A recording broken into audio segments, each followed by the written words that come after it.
در همین حالاتی که دشمنان دور بدن حسین ابن علی علیه السلام حلقه زدن و هر کدامی یک ضربه‌ای وارد میکنن و این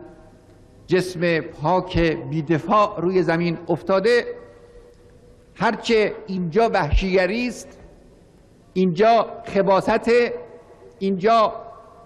روح حیوانی و انتقامگیری است، در خیام حرم ابی عبدالله روح توجه به خدا، روح انسانی رقیق و عاطفه شدیدی است که موج میزنه و همه زنها و کودکان که جز زن و کودک هم که در اون خیام حرم کسی نبود، مرد فقط علی ابن الحسین علیه السلام بود که ایشون هم بیمار بودن، همه اینها نسبت به حسین ابن علی و سرنوشت او اون حالت نگرانی رو دارند. از خیام حرم بیرون آمدن و میرن به اون طرفی که فکر میکنن حسین ابن علی علیه السلام در اونجا روی زمین افتاده. نقل میکنن که وقتی که این زنها از خیمه ها بیرون آمدن، زنهای عرب دیدید شما چطور ندبه میکنن یا شنیدید، هنوزم معمول بین زنهای عرب بر کشته های خودشون، بر عزیزان از دست داده به شکل دردناکی گریه میکنن، به صورتشون میزنن، مو از سرشون میکنن، یه چنین حالت فوق العاده ای دارن.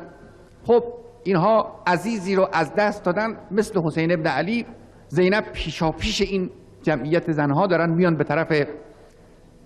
قتلگاه. وقتی که زینب رسید اونجا،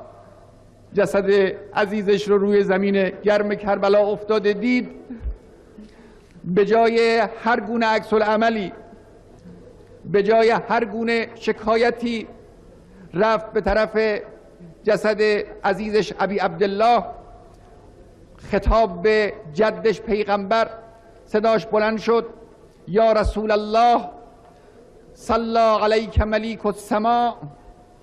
هذا حسینک مرمل بالدماء مقطع الاعضاء. یعنی ای جد عزیزم، ای پیغمبر بزرگوار، یک نگاهی به صحرای گرم کربلا بکن. این حسین توست که در میان خاک و خون میغلطه و افتاده. بعد هم نقل میکنن که زینب دستها رو زیر جسد حسین ابن علی کرد، صداش بلند شد: پروردگارا این قربانی رو از آل محمد قبول بفرما.